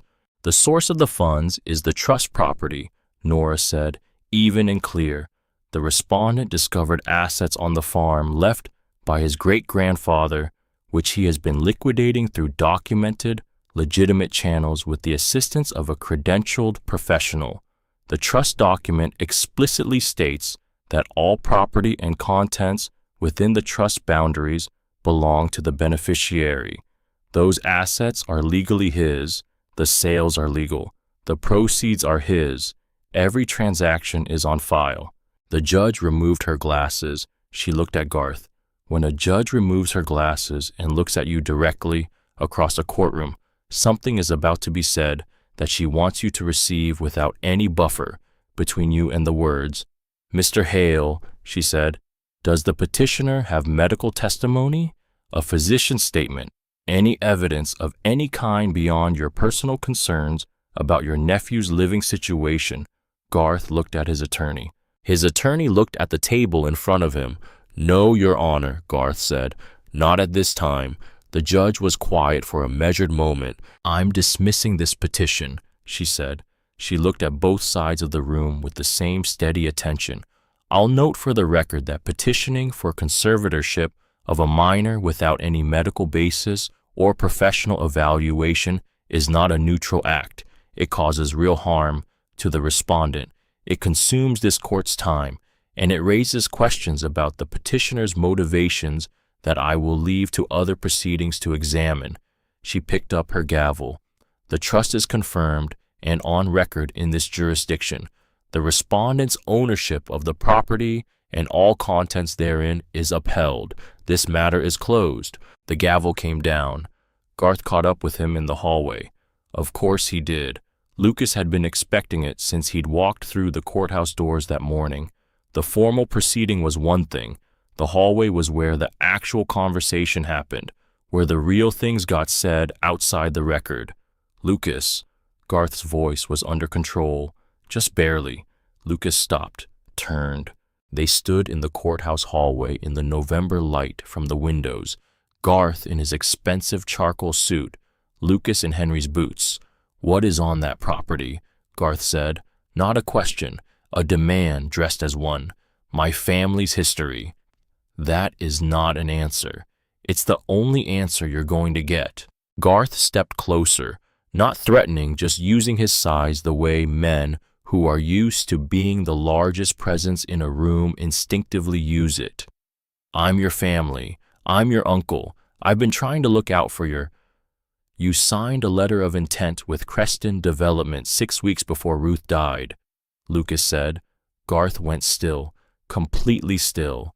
You promised them the property, the acreage, the survey maps, the transfer timeline, while she was still alive in that house. Lucas looked at him steadily. Whatever story you've been telling yourself about what you were doing, that's what you actually did. Silence in the hallway. I'll come back, Garth said, quieter now. A different register. Careful. I'll find a physician who can make the appropriate assessment. You'll spend a significant amount of money, Lucas said, and you'll lose. He turned, walked toward the exit. You're a child, Garth said behind him. You have no idea what you're dealing with. Lucas didn't stop, didn't look back, because here's what happens when a man who has just lost in court calls you a child. It doesn't land the way he intends it to. It just sounds like what it actually is, a man who has run out of substantive arguments, reaching for the one thing he still thinks might sting. It didn't sting. Lucas pushed through the courthouse doors into the cold November air. Patrice was in the parking lot, leaning against her car with her arms folded across herself. Not against the cold, against something internal, like she was holding the pieces of something together through pressure alone. She looked up when Lucas came out. They stood there for a moment, looking at each other across the parking lot. Thank you, Lucas said, for the emails. I should have done something sooner. Her voice was uneven. I've spent weeks building stories in my head about why it was complicated, about how family is complicated, about how Garth maybe had reasons I didn't understand. She shook her head. It wasn't complicated. It was wrong. I knew it was wrong from the moment he mentioned Creston to me, and I said nothing for months. But you said something before the hearing. She looked at him. Is that enough? Lucas considered the question honestly. He thought about what it meant to do the right thing late. Whether late canceled out the doing or just complicated it. It was enough for today, he said. That's where we are. Not absolution, not the full weight of forgiveness yet, but not a closed door either. Just the honest truth of where they were standing, which was a start. Patrice looked at the pavement, then back up at him. He's going to try again. You know that. He's going to find a doctor and try again. Let him try. She almost smiled, the edge of one. You sound like Ruth. Good, Lucas said. She usually won. He got in his truck and drove back to the farm. Walt was on the porch when he pulled up, coffee thermos on the railing beside him, Copper next to his feet. Lucas parked and got out, and Copper came off the porch in a single fluid leap and covered the distance between them in about 2 seconds. Front paws, landing on Lucas's shoulders, face directly in his face tail, moving like something with its own weather system. Okay, Lucas said. Okay, yes. Hi, I know. I missed you too. Hi. Copper dropped down, spun once, looked up. Well, how did it go? We won, Lucas told him. Copper spun again faster and then tore off across the yard in a wide loop for no reason except that the news was good and the field was there, and running in a wide loop was the appropriate response. Walt watched from the porch with the expression of a man who had known how it was going to go and was satisfied to have been right. Come have coffee, he said. They sat on the porch as the afternoon light began to leave the sky. November pale blue overhead, clear and cold, and going on forever. He'll try again, Lucas said. Probably. With a doctor this time. Maybe. You don't look worried. Walt looked out at the fields, at the barn with its new roof structure solid against the sky. A trust that's been sitting in the county record for 42 years isn't something a hired physician undoes, he said. Garth knows that now. He'll make noise because men like Garth always make noise after they lose, but noise is just noise. Lucas thought about the email thread, the correspondence with Creston Development, the promises made about land while the woman who owned it was still breathing. He's going to face more than a conservatorship case, Lucas said. Yeah, Walt agreed. He is. A beat of quiet. Patrice is going to need someone, Walt said.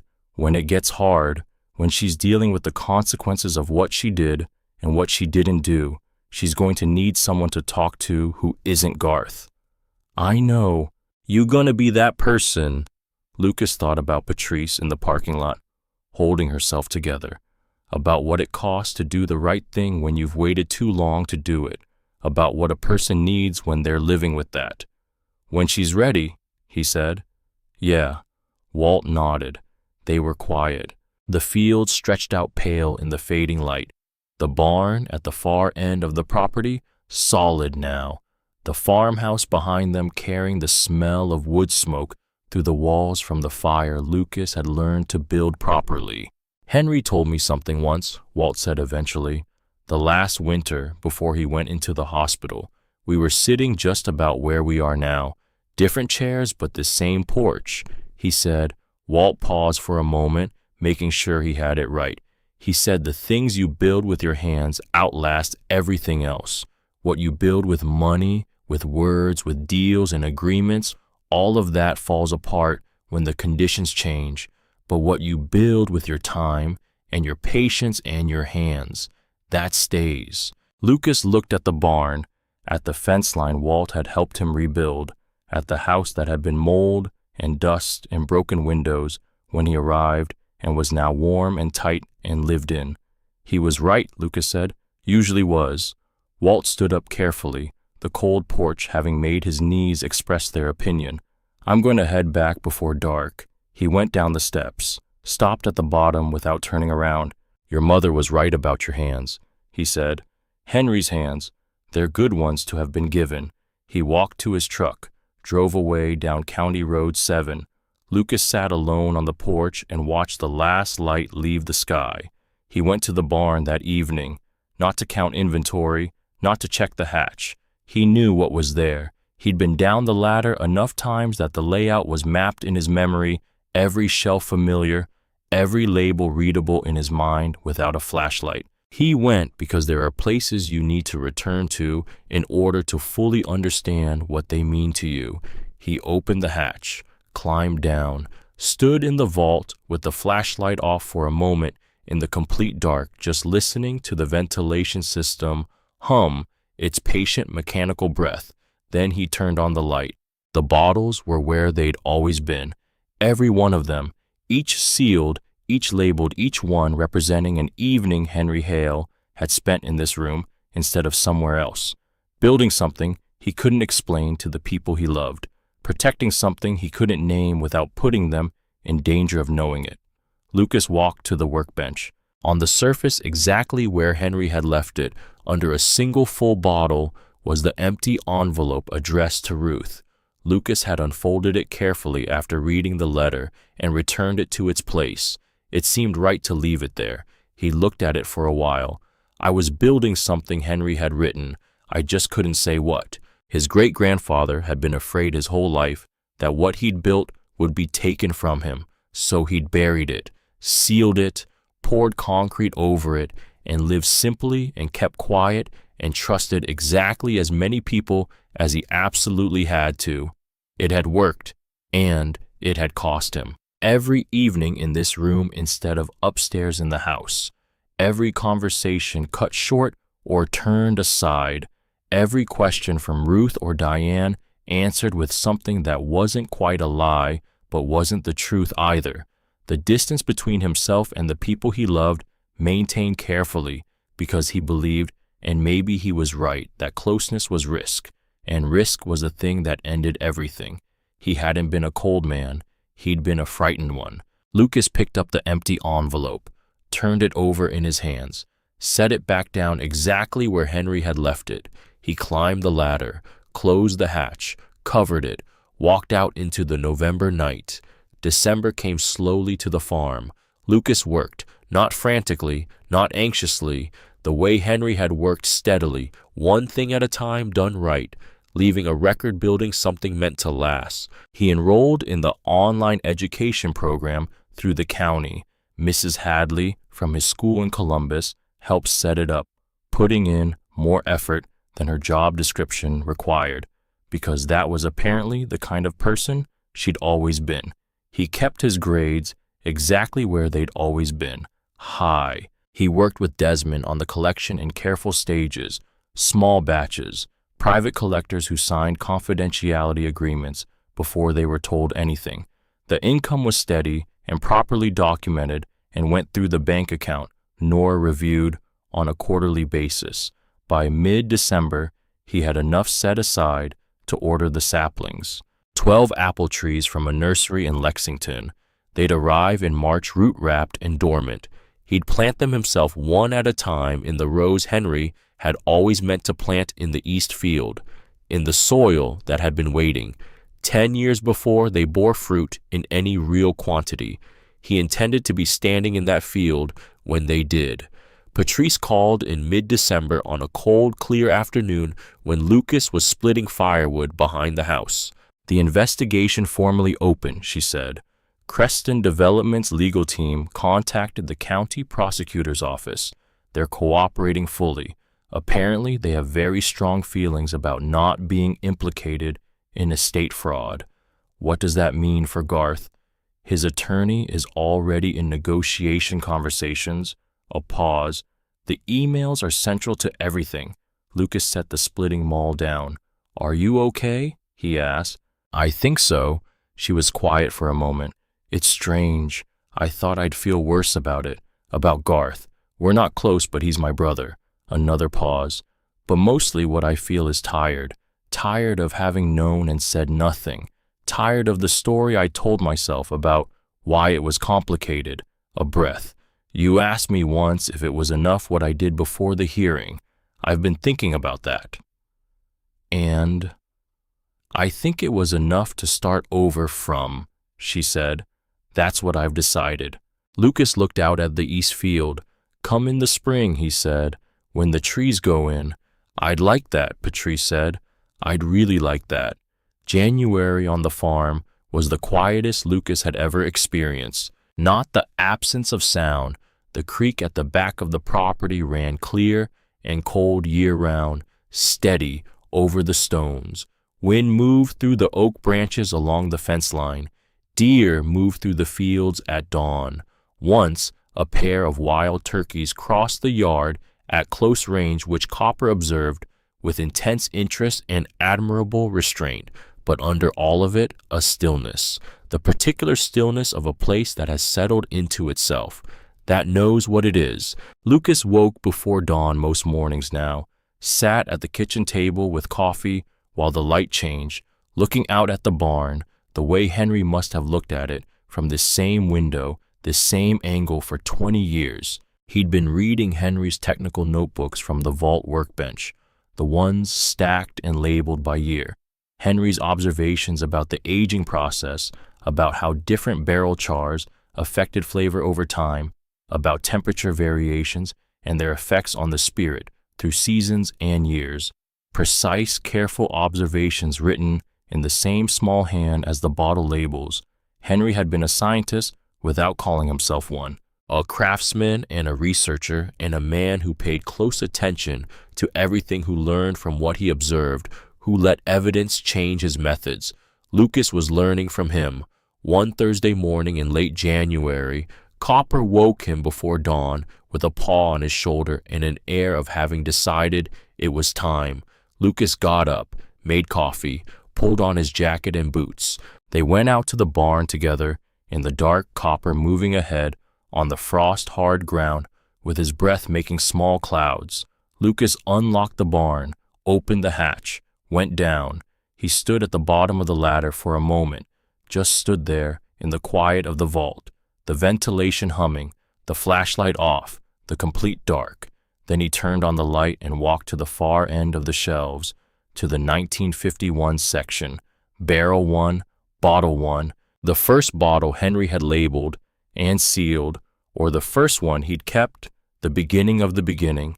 It had been sitting in this room since before Diane was born, since before Ruth had any gray in her hair, since before Lucas's entire existence was even imaginable. 73 years. He held it up to the flashlight. The liquid inside was the color of dark amber at the edges, nearly black at the center, where the light didn't reach, perfectly clear, perfectly preserved. He held it for a long time, then he put it back on the shelf, exactly where it had been, exactly where Henry had placed it. He climbed the ladder, closed the hatch, walked out of the barn into the January morning, the sky just starting to go gray at the east horizon, Copper waiting for him in the frost. They went to the east field. Copper ran his morning loops wide circles, ears back pure acceleration, for no reason except the field was there, and his legs worked and the cold air carried good smells, and being alive was a sufficient reason on its own. Lucas stood at the edge of the field and watched him. The farm stretched out in every direction from where he stood, the farmhouse behind him with its fresh white paint catching the early light, the fence line running straight along County Road, 7 rebuilt board by board, the barn with its solid new roof against the pale sky, the fields bare but ready, the soil waiting for what came next. His great-grandfather had built something here and spent his whole life afraid it would be taken. His grandmother had protected it for decades without telling anyone except the one person she trusted completely.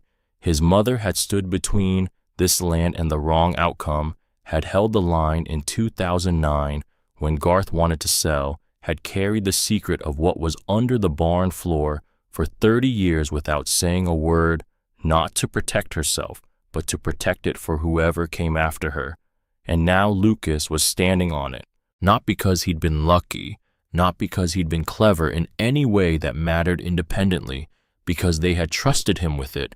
3 generations of careful, quiet, patient people who had each carried part of this forward in the dark without knowing exactly who would receive it at the end. And he intended to be worth that trust. Every day, every decision, every careful transaction documented, and every fence board replaced, and every bottle sold through proper channels, and every receipt filed in the folder. He intended to plant the apple trees in the spring, and tend them through the summers, and be standing in that field when they bore fruit. Copper looped back and came to a stop in front of him, tongue-out eyes, bright with morning. "Well," his whole body said, "what are we doing today?" Lucas looked at the east field, at the rows of bare dark soil where the saplings would go in March, at the space between the trees that didn't exist yet, at the 10 years of patience it took to make something from a sapling and a patch of prepared ground. He looked at the barn behind him, at the house, at the fence Walt had helped him build against the January cold. He looked at Copper. "Let's go to town," he said. "I need to pick up some things."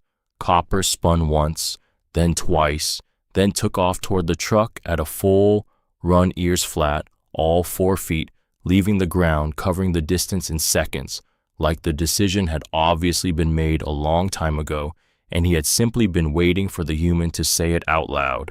Lucas followed him across the frozen grass.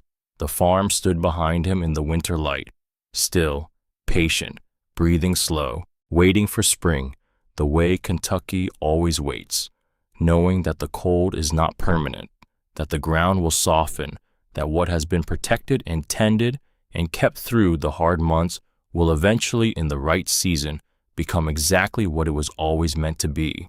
He was home. He had always been home. He just needed to find his way back to it.